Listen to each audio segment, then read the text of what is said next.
Facendo così allunga la canula e poi cade a terra la roccia. Di quanto l'allunga? Circa 1 centimetro ogni 100 anni.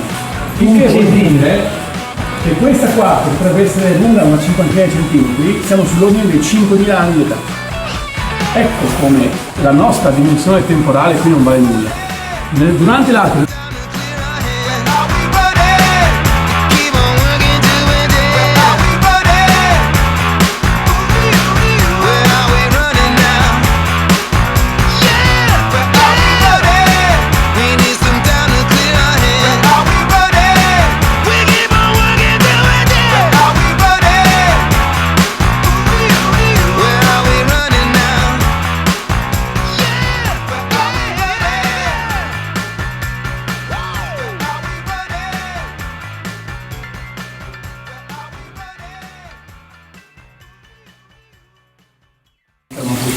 ma soprattutto l'acqua continuando a scendere sotto la roccia ha creato un sistema circolare